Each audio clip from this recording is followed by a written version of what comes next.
This is Lisa from Mobile Tech Review, and this is the Motorola XYBoard 10.1, the 10.1-inch Android honeycomb tablet from Motorola. This is their second generation tablet, and we're going to take a look at it now because it's greatly improved from the Motorola Zoom that they came out with last February. Definitely worth a look.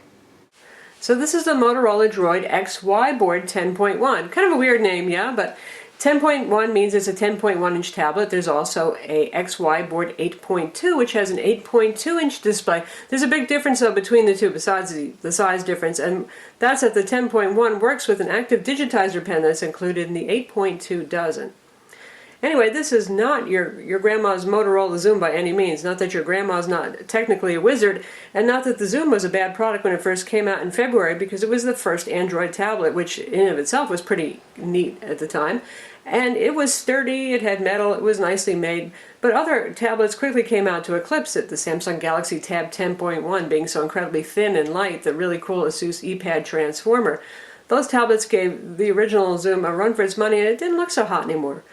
So Motorola went back to the drawing board, and they really surprised us. At first we thought, well, this is going to be another overpriced Motorola, it's not going to be very competitive, but as it turns out, this is a really lovely tablet. Right now it's available on Verizon with LTE 4G and 3G for fallback only. There is no Wi-Fi version. Most likely we'll probably see a Wi-Fi version come out. As you can see, it has really a neat design. It's got the kind of cut-off corners here, much like the Motorola Droid Razr smartphone that came out recently. The tablet has an IPS display as well that's really bright and colorful, gorgeous to look at, much better than the original Motorola Zooms, which had a pretty mediocre LCD display. This guy is only 0.34 inches thin, and it weighs just 1.3 pounds, so it's just as thin and as light as the iPad 2 and the Samsung Galaxy Tab 10.1. We'll show you those stacked up literally together in a minute. So overall, a whole lot of improvements here. But first, let's take a look around the device. So you can see how thin it is, and we've got these neat little curve up here that makes it seem a little bit thinner on the edges and gives you a place to grip with. We've got the micro USB port here for copying files and for charging. The charger does plug in here. It doesn't use a proprietary barrel connector anymore. And it also supports slow charging over USB. Now we mean slow charging when we say slow charging. It's not going to charge it up in 3 hours or something like that, but better than nothing. Got your micro HDMI port right here for output to HD TV and monitors. And under this door is where your LTE micro SIM goes. That's that little white guy right there. Now you can see where there could be space for a micro SD card slot. Sorry, there isn't one. There's no expandable storage on this. On the side here you got your volume controls and the power button, so when you wrap your fingers around the back you can press the power button. And you can see it's got this kind of soft grip touch grippy finish here, which really makes it feel nice to hold along with the bevel. On the back here we have the 5 megapixel camera with LED flash. Stereo speakers are actually quite loud. That's a nice metal back here. Good quality feel, kind of one-up Samsung who likes to use plastics, and it follows in the tradition of the Motorola Zoom, which also had metal under a soft touch finish. And on the front here we have our video chat camera right dead center, conveniently located, and this also has microphones, so you can use Skype with this or Google Talk video chat. So here's the box with the usual droid motif. Slides out. And inside we've got a bunch of goodies right here. Motorola charger, just like the Zoom charger. Your basic wall wart with extremely long cord, always convenient there. You get the LTE SIM card in the box, obviously. And here's the cool part, you get the pen right here. This is a digital pen, it comes with a AAA battery that you stick inside. It's an active digitizer. And I would say that this is probably an N-Trig dual digitizer for capacitive touch and the active pen, because Wacom pens do not work with the tablet. I tried a couple of my Wacom pens. No luck. This pen will not work with the XYBoard 8.2. Been there, tried that, and Motorola doesn't say it's going to work either, but I did check just in case. You get a sheath for the pen as well. And that's because the tablet is actually too thin to accommodate the thickness of this fairly nice full-size pen here. So you get this, you can clip it onto your shirt collar and look really geeky if you want, but anyway, it goes in here. At least I try to help you not lose it. USB cable, booklets, and the usual exciting printed matter. So that's what you get in the box.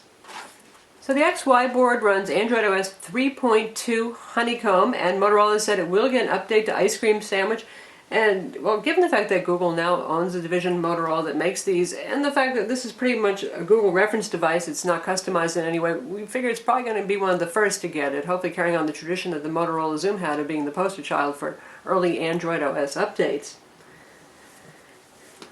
You've got your basic Android desktop here, your applications, no customization, no attempt at Moto Blur, nothing like that. And it's pretty responsive. That's because it runs on a 1.2 gigahertz dual-core Ti OMAP CPU with hardware graphics acceleration, so it's a step up from last year's NVIDIA Tegra 2 1 gigahertz CPUs that we found in tablets. As usual, 1 gig of RAM, and it's available with 16, 32, or 64 gigs of internal flash storage. Now, this guy is not cheap, and that's a big problem, but for some of you maybe it isn't. It's $699 without contract for the 16 gig. Ouch. $529 with contract, so you save $170 by getting a contract.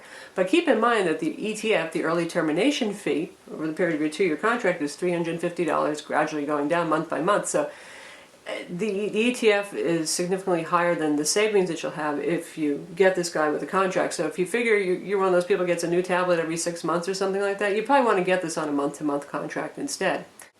As you move up in storage, for each increment going from 16 to 32 and 32 to 64 again, you're adding $100 to the price. So that means $799 for the 32 gig, $899 for the 64 gig model. The 8.2-inch XY board is a bit cheaper. Well, it's smaller, so it's going to be a little bit cheaper, but still it's starting at $429 with contract or $599 without. This is a full-feature tablet. That means it has a GPS, Wi-Fi, 802.11b/Gn, which you're free to use at any time. You don't have to use LTE all the time, which is good because data buckets are limited with LTE plans. And it has Bluetooth, so you can use Bluetooth peripherals like Motorola's on keyboard with this, or the peripheral of your choice. Another neat thing is that micro USB port supports USB host. So we're going to take a look at that right now. So here we have our Motorola USB host cable. Any for sure definite USB host on-the-go cable will work. And we have our 4 gig Micro Center freebie that gave them away for Christmas last year flash drive. We're talking a slow flash drive here, but we're going to show you that you can actually play 1080p movies using this setup, even with a slow flash drive. Stick that guy in there. It's going to play a little merry sound in a minute saying it's discovered there's a flash drive there. And the flash drive is mounted. Now this thing doesn't even come with the file manager, so we've downloaded File Manager HD. You can download whatever file manager you want to actually access files and stuff like that. But you can use the file manager of your choice, and we loaded File Manager HD here to access files that are on the flash drive. Let's use the storage shortcut, and we'll take a look at what we have in movies. And we have a 1080p MPEG-4 trailer. And we'll just resume where we left off. And you can hear the speakers right now, which are about 2/3 volume. It's pretty good.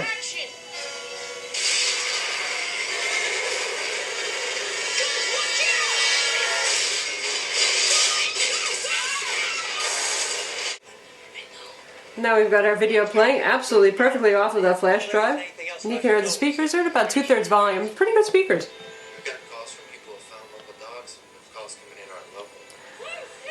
So 1080p playback, that's a definite yes. Micro USB host cable here, yep. So while we're exploring USB host, how about USB keyboards? Now personally, I would use a Bluetooth keyboard if I could, but we have this compact USB keyboard right here with our USB host cable attached. And I know people have asked before about where you get one of these. Sorry, Fry's sold them about 5 years ago for 20 bucks. They don't sell them anymore. It's not made anymore. Cool keyboard though.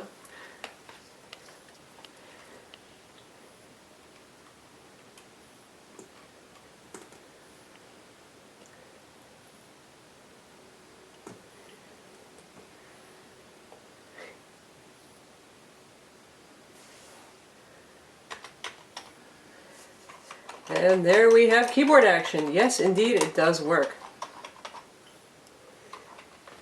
And I am just hitting random keys there.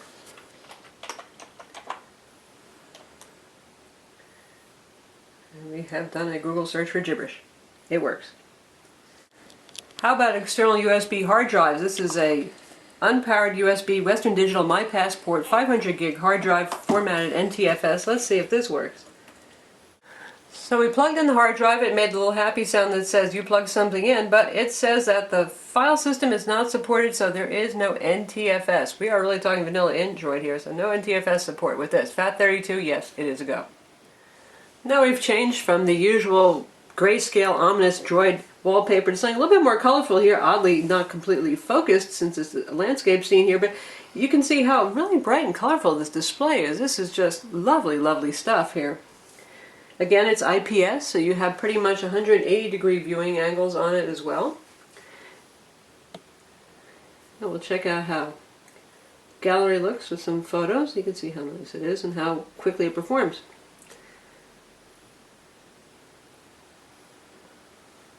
Really nice, bright blues there. Color accuracy is pretty good, too.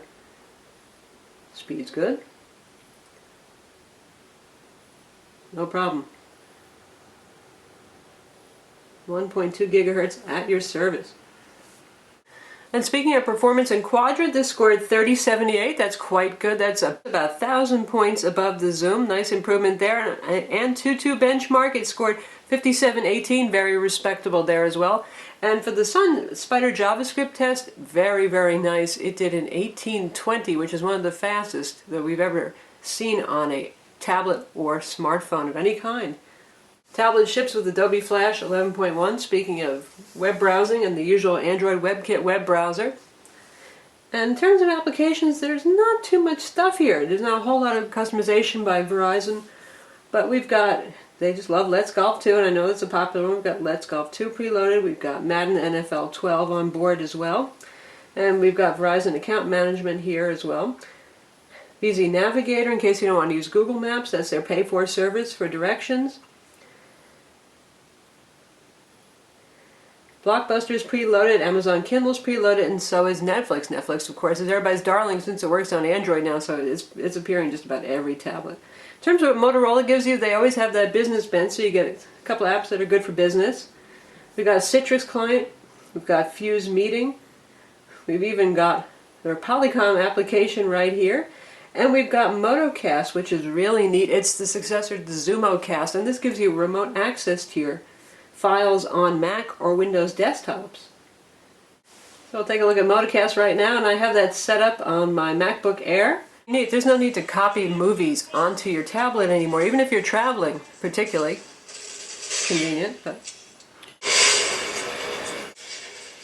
So there we go. We're streaming this again using LTE, connecting to a MacBook Air in another section of the building. Really, I could be in a different state. And that's what makes this pretty neat. And even if you're just still sitting in the house somewhere, you don't want to drag this over to your computer to load something when you're sitting on the couch, you don't have to. And you can access files as well. So if you've got MS Office files or what have you, there's all the folders that I'm sharing right now, all available to me, and I can open up documents and all that kind of good stuff. So MotoCast, definitely very, very cool. And Motorola also has something called the Moto Pack, and this is, some of this is free stuff, some of this is stuff that they're trying to sell you right here. Like we've got a game, we've got their HD streaming concerts on demand, CNN application, Merriam-Webster, things that they suggest you give a try. Flickster, must have. If you say install, it's going to complete through the Android market, so you're still working with the Android market here. Data speeds on Verizon's LTE network, as always, super duper rocking. Like I said, we only have 2 bars right now, but we're going to do a test and see how it fares. I think it'll probably do pretty well.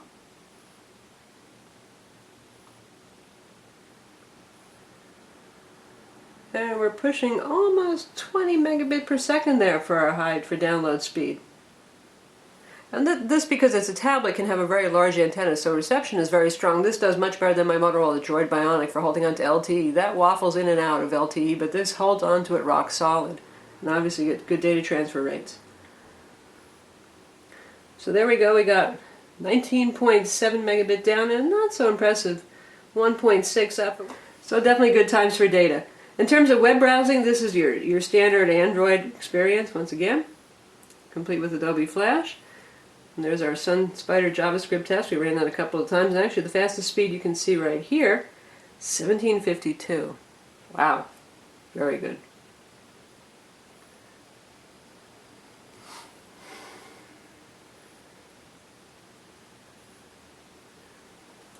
And here's your nice bookmark screen right here. We'll load our own website to see how it does. And again, we're still doing this over LTE, not Wi-Fi.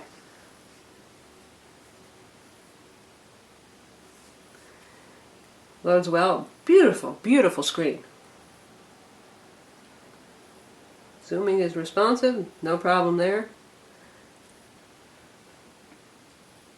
And we'll check out a Flash video in the browser. Of course, this has the mobile YouTube browser, which is actually very high quality too, and a pretty sophisticated presentation on Android tablets. The Samsung Galaxy Note here.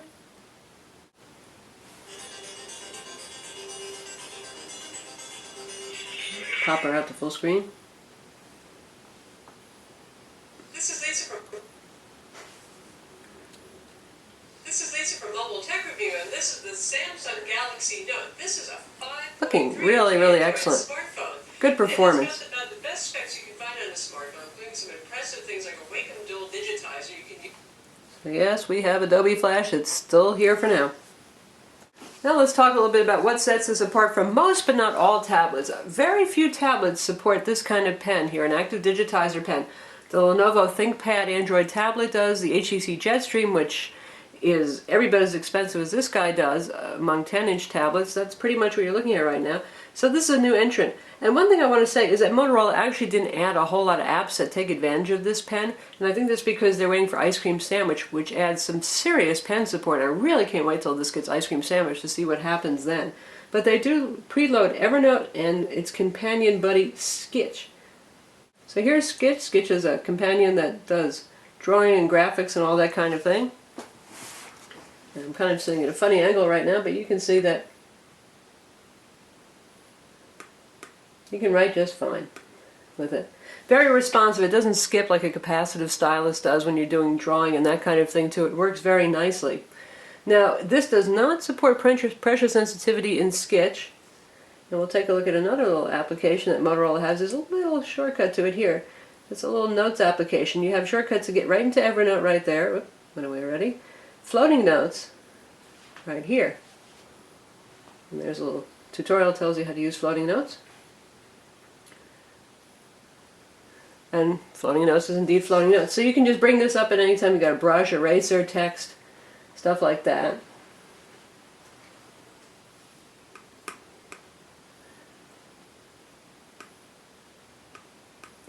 So it's quick, it's responsive, it works nicely. If you want to do things like write handwritten notes, this is great. This is not going to convert your handwritten stuff into text, though. Again, we're going to have to wait and see what Ice Cream Sandwich offers for some neat features involving that. But still, if you need to do diagrams, drawings, if you need to use this in the field for some kind of vertical market application, obviously has definite appeal, and, well, who can resist this if you're a note-taking type? Another neat feature in this pretty feature-rich tablet is Consumer IR Remote. That's your IR window right there, and it comes preloaded with Digit. Now, those of you who've used iOS are probably familiar with Digit. Really nice application. So you've got your controls over here for controlling your AV gear. It does AV receivers, TVs, cable boxes, and it gives you what's on TV here. It can even give you reminders about when your TV shows are on, all that kind of stuff. So if I tap on a show, it gives me more of a description about what's on, and then if I hit watch, you hear those two beeps because it's going to turn on my TV, turn on my cable box, and it's going to switch to that TV channel. So pretty neat stuff right here, and it gives Sony Tablet S a run for its money with its AV remote, and also the Samsung Galaxy Tab 7 Plus that has a consumer IR remote and a software solution bundled. Alright, now the cat and I are going to explore what else is on here, and we've got Quick Office HD bundled as well, which is very good for, obviously, a somewhat business-oriented tablet. Not that there aren't some consumer fun apps here, but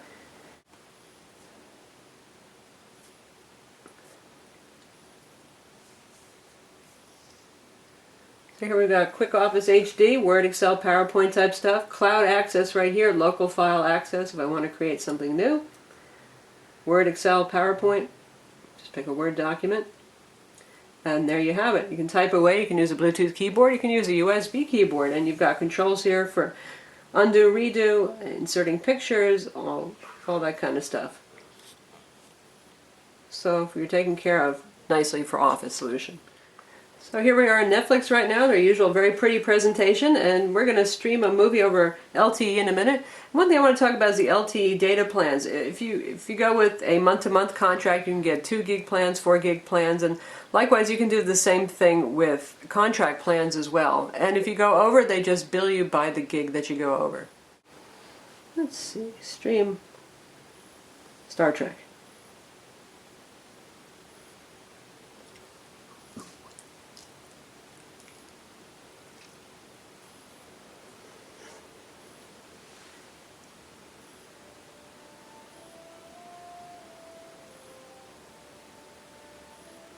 I'll let it run through the intro. It's going to have to buffer up a little bit and we'll get rid of the jaggies once it's done buffering.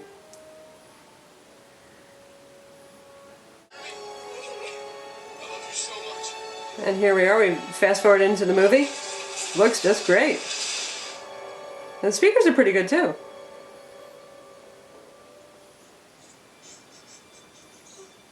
Lastly, let's take a look at gaming on this. We've got a couple of preloaded demo games, but I'm going to take a look at Riptide GP because that's a pretty demanding 3D water racing game that I like a lot. It originally came out as a Tegra 2 Zone game, but works fine on this.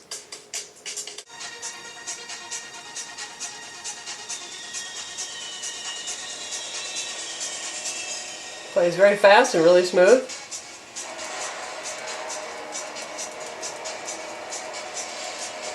Good details on the water. It's really nicely. So definitely good for some fun too.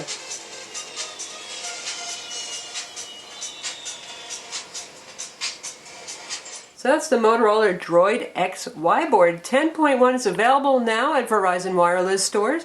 Starts at $529 for the 16 gig with the contract, and otherwise it's $699 without. Has LTE, 4G, and 3G, and 1.2 gigahertz dual-core TI CPUs. Gig of RAM, Wi-Fi, Bluetooth, GPS, all those goodies. IPS display, really sharp and lovely. Thin and light tablet. Yes, it's expensive, but I have to say that Motorola has really done a good job. This holds its own very nicely against the similarly priced Samsung Galaxy Tab 10.1, also available on Verizon with LTE. I'm Lisa from Mobile Tech Review. Visit our website for the full written review of the Droid XYBoard, and don't forget to subscribe to our YouTube channel.